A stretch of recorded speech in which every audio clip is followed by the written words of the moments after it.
Halo teman-teman, balik lagi di Behind the Bricks. Kali ini aku lagi ada di rumah yang punya split level dan juga ada ruangan entertain tersembunyi. Bagi kalian yang penasaran, tonton video ini sampai habis ya.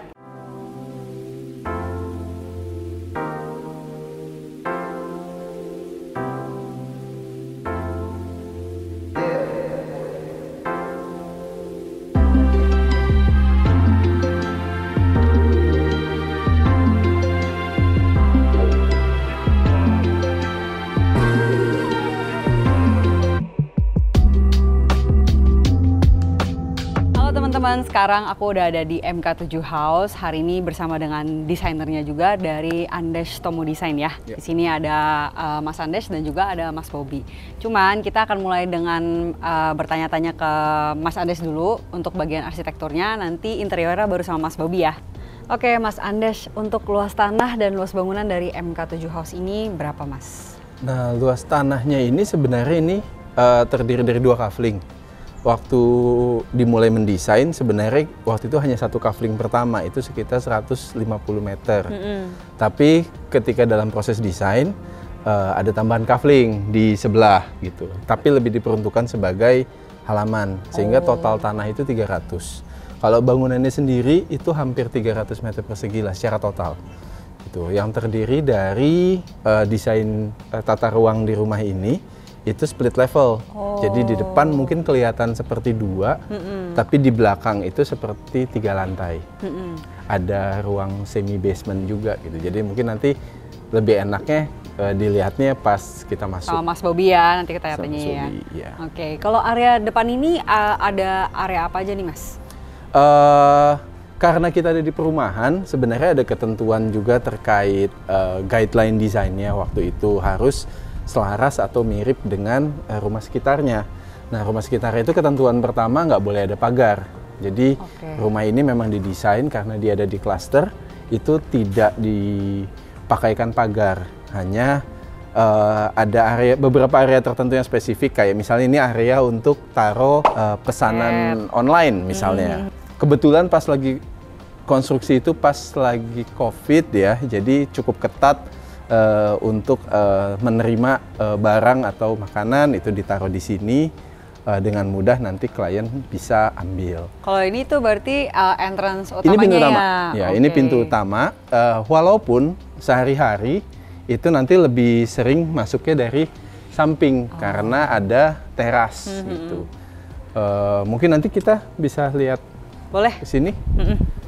Kalau rumah yang dibangun saat masa COVID emang identik sama tempat paket dan juga wastafel di depan ya? Iya, jadi ini ada relik-relik ya gitu, peninggalan masa-masa COVID, harus cuci tangan gitu, harus steril dan teras ini waktu itu berfungsi sangat bermanfaat karena juga menerima tamu itu bisa dilakukan di ruang terbuka gitu.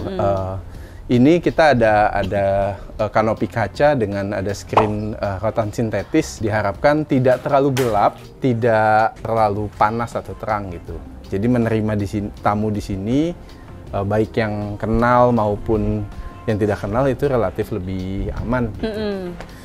Kalau rumah ini tuh kayaknya bangunannya nggak terlalu besar, tapi yang lebih besar tuh halamannya ya. Di situ ada taman, sini juga ada taman. Kebetulan karena kafling ini itu posisinya ada di sudut gitu, jadi areanya terlihat seperti lebih luas gitu, karena dia dilihatnya dari 2 sisi gitu. Bisa dari depan sana, tapi juga bisa dari samping.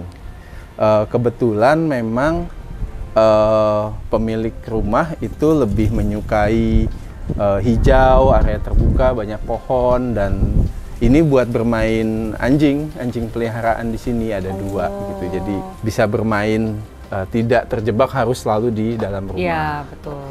Nah, aku penasaran nih untuk halamannya dan tamannya kira-kira berapa persen sih dari luas tanah totalnya? Nah, tadi aku kan cerita ini 2 kapling kan gitu, sedangkan yang dibangun itu hanya 1 kapling lebih sedikit saja. Yang ini sebagian besar jadi halaman. Sehingga kalau dari total lahan 309 meter persegi, mungkin yang dibangun hanya setengahnya, hanya sekitar 150 gitu. Jadi ini setengahnya ruang terbuka, setengahnya hunian rumah, bangunan. Agak ini ya. Cukup Biasa besar. kan kalau misalnya owner punya lahan yang besar ya udah semaksimal mungkin Semaksimal untuk mungkin, bangunan betul, ya. betul. Tapi kalau di Jakarta Selatan gitu kayaknya emang ketentuannya agak ketat ya gitu. Oh, itu memang bagian dari ketentuan daerah biasanya juga gitu. ya? Kalau di Jakarta Selatan itu biasanya karena diutamakan lebih banyak resapan, jadi tidak boleh terlalu besar yang dibangun. Ya kebetulan jadinya nggak ada masalah juga karena kliennya emang pengennya lahan halamannya lebih besar gitu, lebih bisa dinikmati ruang terbukanya. Oke, oke. Kita mau ke belakang? Boleh. Nih di area belakang ada apa nih Mas? Luas sekali. Jadi ya ini juga terkait ini ya, ada penghuni lain gitu.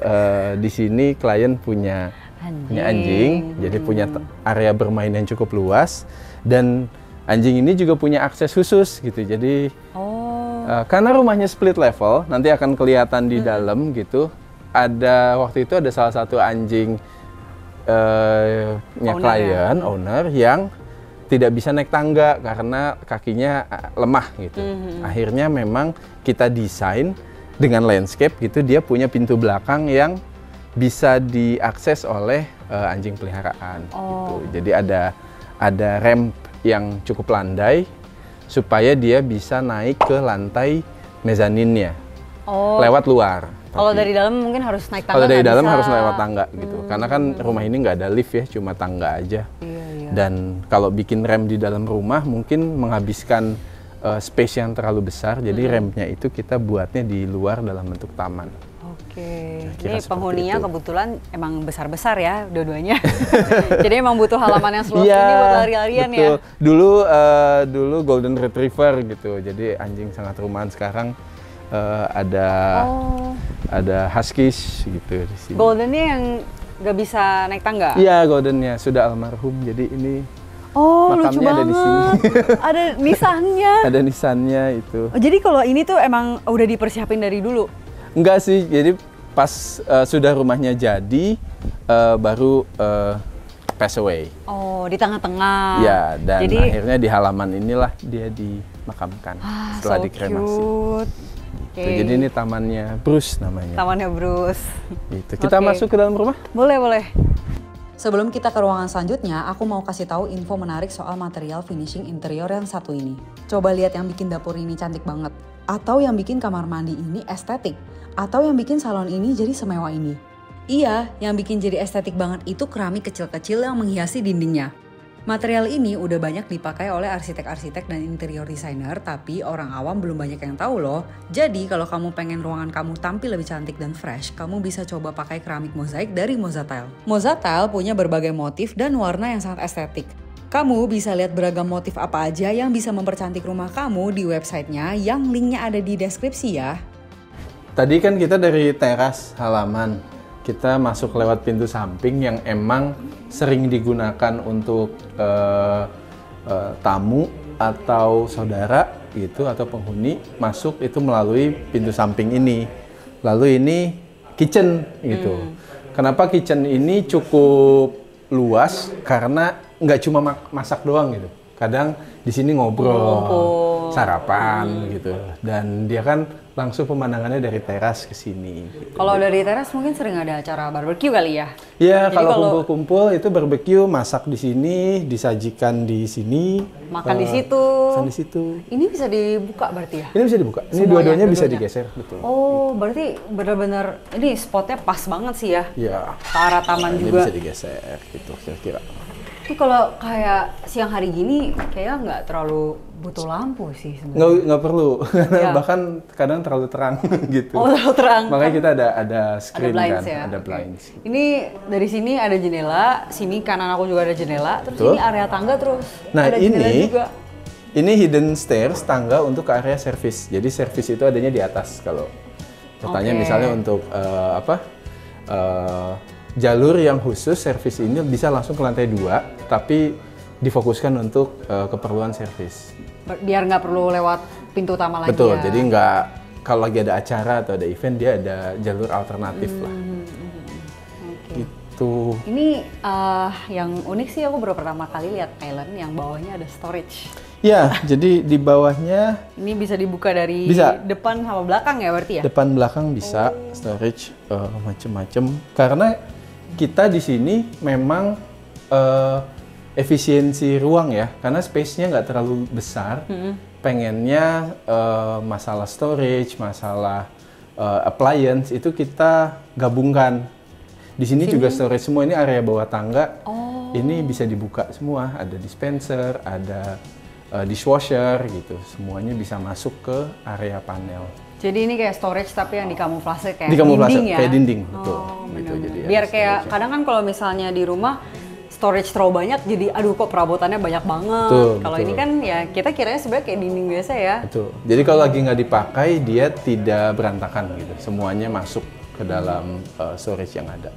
Oke, sebenarnya aku penasaran sih dengan luas lahan seperti ini ya. Kenapa sih mau nerapin split level gitu? Karena kan biasa split level itu metode desain yang digunakan di lahan yang sempit, ya Betul, kan? betul. Tapi kenapa di rumah ini diterapin split level itu? Sampai karena kan kalau udah ada split level, storage kita harus akalin di sini harus muat, di sini harus muat kayak gitu, Mas. Iya, jadi kalau split level itu pertama juga terkait, atau kita langsung lihat ke arah Boleh. sini ya. Oh iya. Halo, Bobby. Jadi ini sih sebenarnya yang dirasain dari split level itu adalah perbedaan levelnya itu tidak terasa seperti dari satu lantai ke lantai lainnya tanpa ada interaksi sosial atau visual gitu. Jadi yang lagi makan tetap bisa ngobrol sama yang lagi nonton TV di ruang keluarga gitu. Terus dari ruang keluarga juga bisa ngeliat dan nonton yang di atas gitu di berikutnya. Dan ini ada void cukup tinggi. Jadi kalau kita lihat di sini bisa sambil Oh iya. duduk-duduk di sini, tapi sirkulasi udara sama cahaya itu semua masuk ke seluruh ruangan. Oke. Jadi dia tidak terbagi-bagi dalam kamar yang terpisah-pisah gitu. Benar. Komunikasinya jadi dari dapur, ruang makan, kita naik aja. Masih nyatu semua ya. Betul. Ini juga nanti ada storage-nya di sini gitu buat storage sepatu. Gitu. Dan bisa untuk duduk-duduk di ngobrol gitu. Ini adalah living area. Ini yang tadi Anjing. jalur khusus Bruce. Itu Oh, kayak ada rem gitu ya. betul, ini ada rampnya gitu ke sana. I see. Jadi ini kalau buat anjing khusus itu bisa dari halaman masuk ke living area tanpa harus lewat dapur dan ruang makan. Iya. Kira-kira Oh, seperti ini ada itu. void lagi ya? Ini void. Jadi emang sebenarnya rumah ini tuh tengahnya void ya, high ceiling semua gitu. Jadi luas banget ya kalau Iya. dibagi-bagi gitu. Walaupun ruang luasannya tadi nggak terlalu besar gitu 300, tapi dengan interaksi ruang yang cukup bebas, orang bisa saling ngeliat, cahaya juga cahaya alami itu bisa masuk ke seluruh ruangan. Dan kalau lagi udaranya adem gitu, jendela dibuka, semua anginnya lewat. Iya benar, karena seberangan Gitu. semua ya Karena jendelanya. semua crossing gitu. Ini cross ventilation semua. Iya sih. Depan, belakang, gitu. Kayak ini berarti split level nggak cuma menanggapi masalah space yang terbatas ya, tapi lebih Ya. kayak meningkatkan interaksi juga Meningkatkan pertama. interaksi. Terus kedua, karena nggak ada sekat yang memisahkan antara lantai 1, lantai 2 maupun kiri kanan tuh cahayanya dari segala arah Dari gitu. segala arah. Iya. Udara juga lewat. Iya bener. semua. Suara juga sih. Jadi kalau ngobrol di sini kedengaran gitu. Berarti kalau mau area yang lebih private ya harus masuk kamar ya. Betul. Oh, kita punya semi basement. Oh, Nanti. basement? Gitu. Iya, jadi rumah ini kan tadi split level ya, yang di depannya 2, yang di belakangnya 3. Itu yang 3 itu turun setengah lantai jadi semi basement. Itu untuk ruang hobi gitu. Itu di bawah. boleh Di nggak bawah kita sini. coba lihat? Penasaran Boleh. banget nih basementnya Boleh, kayak gimana. Nah, kita udah sama Mas Bobby nih, karena aku pengen tanya-tanya soal interior nih, Mas. Iya. Nah, kalau interiornya itu looks-nya, style-nya lebih kemana nih? Kalau di sini secara overall ya, interiornya kita berangkat sebenarnya dari desain arsitekturnya dulu. Kita lihat kan overall kan dia konsep utamanya kan dari split level, terus lebih ke modern yang simple, yang lebih materialnya lebih utamain yang putih, modern, clean, dengan sedikit industrial gitu. Jadi kita berangkat dari sana. Dan untuk biar ada kesinambungan, kita milih tuh desainnya lebih ke pemilihannya yang subtle, jadi warna-warna yang subtle. Dan kita menginsert untuk penggunaan materialnya yang natural, jadi lebih ke warna-warna kayu itu sendiri. Kayunya itu sendiri kita mayoritas di rumah ini menggunakan kayu jati. Jadi emang solid. Lebih ya ada beberapa yang kayu jati solid langsung dari owner. Ada yang di beberapa furniture kita pakai veneer jati itu sendiri. Tapi ada pengecualian mungkin ada di 2 ruangan ya. Misalnya di kitchen yang tadi mungkin udah dilihat, itu ada warna kan. Ada warna biru muncul, itu kita insert warna beda sebagai aksen. Dan juga karena klien itu minta spesifik. Jadi dia pengen kitchen dengan inspirasi dari film di intern. Jadi warna birunya kita coba terjemahkan sesuai dengan kebutuhan ruang juga di sini di kitchen itu sendiri. Itu sebagai aksen sih, jadi nggak semuanya biar subtle, nggak semuanya kayu. Iya. Tapi emang kalau misalnya cewek-cewek ya, klien pasti request tertentu sendiri, ada request tertentu di dapur sih. Makanya kalau misalnya dapur beda sendiri ya berarti udah tahu ya alasannya kenapa ya, karena emang ada requestnya. Iya, betul. Oke. Kalau aku lihat sih ini interiornya kayak lebih mendekati Japandi ya, iya nggak? Mungkin bisa dibilang ke arah sana juga, karena yang kita ngutamain yang penting kan nuansa kayu, subtle-nya itu ya. Dan sebenarnya lebih ke functional. Walaupun di luar dari yang penting yang functional estetiknya ya, karena rumah ini kan sebenarnya walaupun split level banyak lantai nggak terlalu besar ya, jadi kebutuhan akan storage itu jadi penting karena di sini nggak ada ruang spesifik untuk gudang. Bahkan yang di sini ya kita kan coba memberi kesinambungan terhadap split levelnya juga, jadi selain fungsinya sebagai tangga, ini juga sebagai ya bisa kita duduk-duduk komunal, dan ini juga sebenarnya adalah storage. Untuk sepatu. Oke. Nah, dari tadi aku agak salvo sedikit sama dinding di belakangnya Mas Bobby ya. Konsepnya katanya tadi clean, tapi kok tiba-tiba ada sesuatu yang agak rough di sini gitu? Di sini kita coba ada continuity dari lantai bawah juga ya. Nanti bisa dilihat sih lantai bawah yang semi basementnya ya? Itu konsepnya sedikit beda ya. Yaitu lebih industrial, yang mana lebih banyak expose konkrit. Nah, untuk continuity di ruang lantai lainnya, kita mau coba memberikan efek ya. Tapi kalau misalnya cuma rough expose konkrit acian aja, mungkin terlalu apa ya? Ntar nanti beda sendiri gitu loh.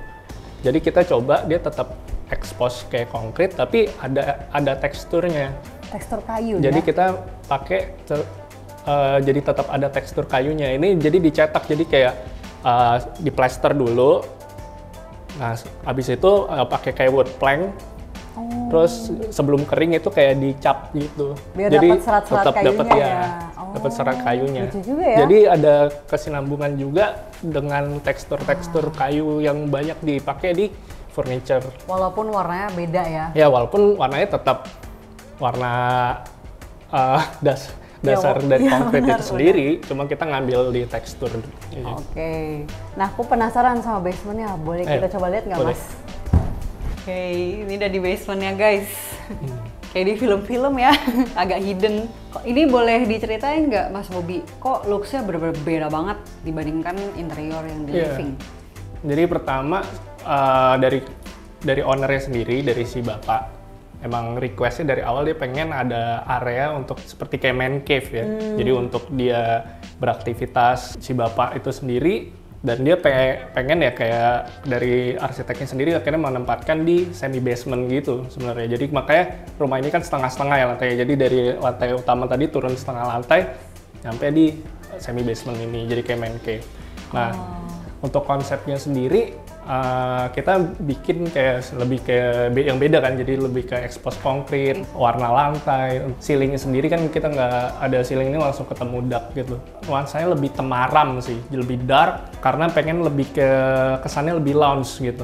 Nah, makanya kita di sini nggak pakai kayak kayu-kayu yang kayak tadi kan jati atau lebih ke warna-warna yang lebih dark ya. Ya, yang lebih dark. Dan ini juga sebenarnya bukan panel dinding sih, jadi ini juga Storage. Balik lagi semua. Oh. Semua ini storage. Semua hidden ya? Iya, karena kita nggak punya ruangan gudang khusus, jadi semua kita manfaatin. Jadi ada bagian yang bisa jadi wine chiller, ada ini semua storage sih. Tapi emang ruangan basement ini terisolasi banget dibandingkan ruangan living di atas. Iya. Tapi tetap walaupun basement ada pencahayaan alamnya Iya. ya. Dibuat dengan arsiteknya juga dia tetap masuk cahaya, makanya bisa dilihat di situ tuh kandang anjing ya. Oh. Ini dia tadi yang level kitchen. Kita kan turun setengah lantai. Kalau ini ada pintu mengarah kemana nih yang hidden? Nah, di sini juga pintunya juga kita buat hidden. Di sini ada 2 ruangan. Yang satu nih di bawah tangga yang tadi kita duduk-duduk gitu. Ini powder roomnya di sini. Oke. Kalau yang ruangan itu? Untuk ruangan itu sebenarnya itu guest room. Oh, guest room. Ya, ini guest room. Kalau ini tuh semi basementnya dia emang dari 00 ke bawah berapa meter kira-kira ya? Ini turun setengah lantai kayak sekitar 1,2-1,5. Karena kan dia ke ceiling tuh semua 2,4 lantai. Dari lantai ke ceiling tuh di lantai yang lain kan 2,4, jadi sekitar 1,5 meter turunnya. Oke, mungkin kita naik ke atas, ntar biar gue jelasin program ruang yang lainnya. Oke, jadi sekarang kita kan di level mezanin nih, 1,5 lah, 1,5. Itu ada living room di sini, lalu di sini itu master bedroom. Jadi kalau mau see through, master bedroom ini langsung tembus juga punya teras sendiri, tentu punya walk-in closet dan punya kamar mandi. Terus ini teras tadi ke halaman yang tadi sempat kita keliling di awal ya. Ini balkon ya berarti? Balkon, ya? iya. Tapi bukan railing ya, jadi kayak tempat duduk gitu tempat ya? Duduk. Nah, strateginya sebenarnya kita pengennya railing tidak terlihat sebagai railing saja, karena kalau railing saja kan fungsinya cuma satu, dia supaya orang nggak jatuh. Tapi sebenarnya di sini kita bisa cari bentuk-bentuk lain gitu. Railingnya di sini dia jadi bangku, sedangkan kalau kita di ruang tengah tadi itu jadi rak buku gitu. Jadi railingnya itu rak buku. Dan si railing tempat duduk ini sebenarnya kan nggak setinggi balkon pada biasanya kan? Betul. Ini tuh cuma 1,5 meter ya berarti? Atau? Ini ke bawah sekitar 2 meter. Oh, 2 meter. Ke tanah ya. Cuma kan kalau misalnya kita nggak split level ya mungkin bisa 3 meter bisa lebih. Bisa 3 meter lebih, betul, 3 sampai 4 meter. Jadi ini cuma setengah lantai itu. Makanya railingnya dianggap cukup aman gitu, nggak apa-apa, karena juga nggak ada anak-anak yang tinggal di sini. Lalu ini adalah pilihan yang oke, nggak apa-apa kok, kita nggak usah ada railingnya, cukup kasih bangku aja. Oke. Ini kalau master bedroomnya itu ukurannya kira-kira ini berapa sekitar ya? 20, kalau untuk kamarnya aja itu sekitar 20, tapi untuk kalau dengan walk-in closet dan kamar mandi itu total jadi 40. Lumayan luas ya. 35. Iya, soalnya agak gede-gede ya, dimensi lemarinya cukup banyak gitu. Oke. Nah, ini yang tadi aku sempat ceritakan sedikit, railing ya. Jadi railing di sini itu tidak hanya bentuknya seperti railing besi gitu, tapi kita gunakan sebagai rak buku atau tempat merchandise. Tadi mungkin Bobby juga sempat jelasin ya, kita memadatkan fungsi storage itu dalam banyak aspek. Bisa dalam ruang-ruang yang tersembunyi di bawah tangga atau ke sini railing gitu. Railing lumayan bisa naruh buku cukup banyak di sini. Terus ini modelnya kayak bukan perabotan yang cuma ditaruh di lantai, tapi kayak agak pop up gitu ya, agak pop up, sedikit betul, ya, lebihin sedikit gitu. Jadinya nggak boring. Benar-benar. Gitu. Kita naik lagi. Oke.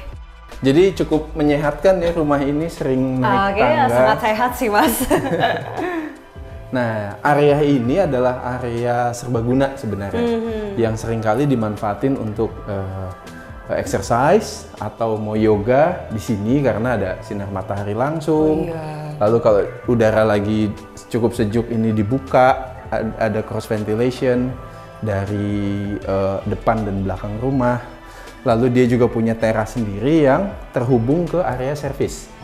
Jadi di awal tadi sempat kita bilang ada tangga hidden dari dapur tuh ada tangga servis yang tersembunyi, itu nanti tembusnya di sini gitu. Jadi bisa aja nanti yang bersihin rumah itu bisa punya jalur sendiri tanpa mengganggu aktivitas yang lain, misalnya bawa cucian dan sebagainya, itu nggak harus lewat depan ruang Sini makan. ya, oke. Betul, gitu. Dan yang unik di ruangan ini sih ceilingnya nih. Ceilingnya Nah, kita ceilingnya- mengikuti bentuk atap gitu. Jadi emang bentuk atapnya kan atapnya pelana ya di sini. Lalu karena ini area exercise, jadi pengennya volume udaranya cukup banyak gitu. Jadi ceilingnya kita bikin agak tinggi. Lalu kita kasih indirect light di kedua sisinya. Kalau si kisi-kisi itu pakai apa, Mas? Itu pakai ini aja, pakai JRC. Oh, Jadi ceilingnya dibentuk gitu. Ada gypsum dan JRC dikombinasi. oke. Biar nggak sumpek ya kalau olahraga di sini. Iya, karena kalau ceilingnya rendah mungkin kan kurang Nyaman. kurang nyaman. Bener-bener.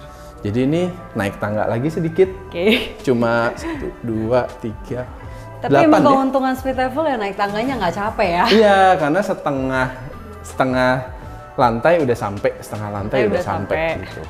Ini adalah area belajar studi. Mungkin ini kayak mini library ya, Iya. bisa belajarnya bisa ngumpet di sini, ngumpet tapi tetap kalau dipanggil makan kedengeran gitu, atau kelihatan oh memang bisa saling diawasi ya, saling mengawasi gitu. Jadi Railingnya pun menyesuaikan ya. railingnya menyesuaikan, itu Sedikit bisa tertutup, sedikit terbuka. betul, ini bisa taruh laptop di sini, lalu semua mainan, semua buku itu ditaruh di sini. Ini adalah area belajarnya anak. Jadi kamar tidur anak itu berada di atasnya kamar master.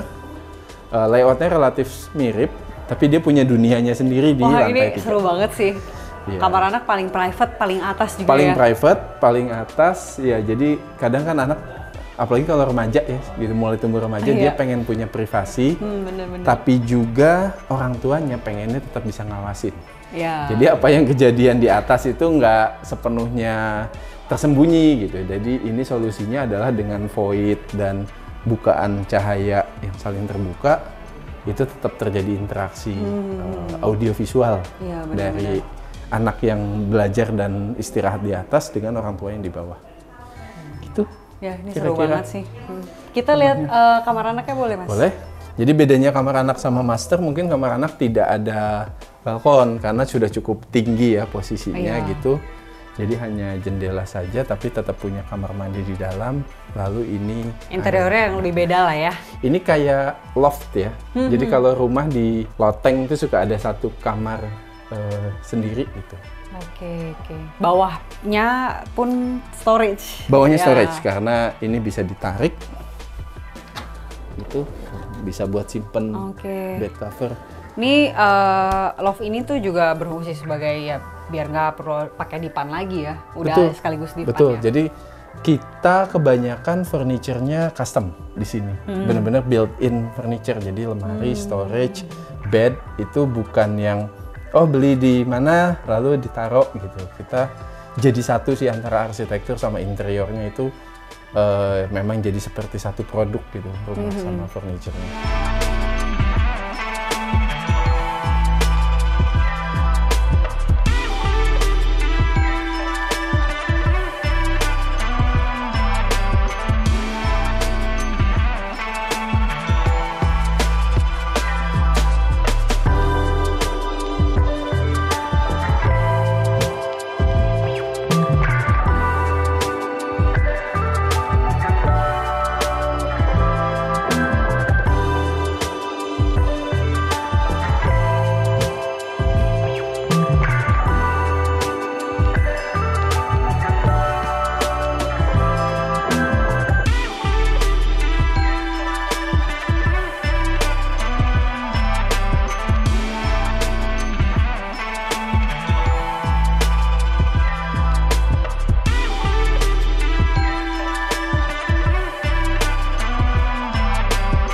Nah, aku penasaran sih untuk split level kayak gini ya. Sebenarnya proses desainnya berapa lama durasinya?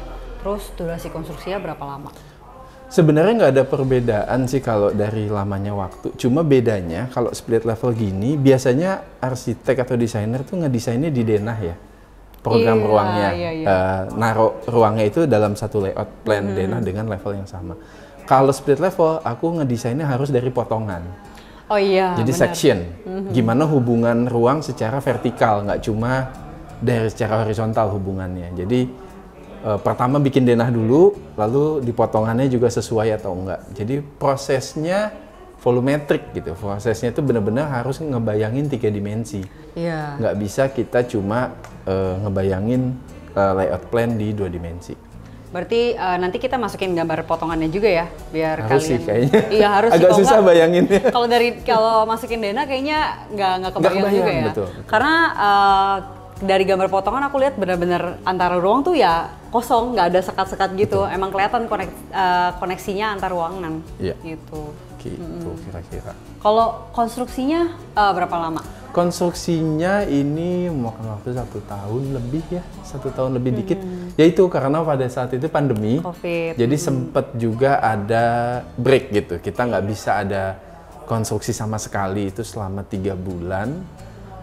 Lalu tentu kalau di Indonesia ada libur Lebaran itu juga tidak bisa ada kegiatan konstruksi. Jadinya memang agak panjang gitu, tapi sekitar 1,5 tahun lah secara total ya. Tapi kalau dipadetin normal tanpa ada break pandemi dan Lebaran itu ya 1 tahun lah. Tahun standar sih Tahun ya. standar. Oke.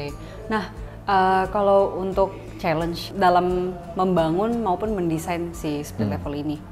Challenge-nya itu perlu imajinasi yang berbeda gitu. Kita nggak bisa hanya membayangkan hubungan ruang secara horizontal, tapi memang harus secara vertikal. Dan menurutku di konteks urban sekarang, kayaknya itu sudah diperlukan ya. Gimana orang menghuni secara vertikal itu udah jadi kebutuhan. Rumah sangat sulit kalau hanya maksimal 2 lantai, biasanya 3 lantai atau lebih. Oh, iya. Nah begitu dia 3 lantai tanpa metode yang baru, itu biasanya ada masalah, makin ke atas akan menjadi makin terisolir atau orang segan, sehingga lama-lama terbengkalai gitu, jadi gudang dan sebagainya. Oh, iya. Benar sih. Di awalnya butuh, tapi begitu anaknya udah sekolah, akhirnya nggak kepakai lagi. Iya, iya.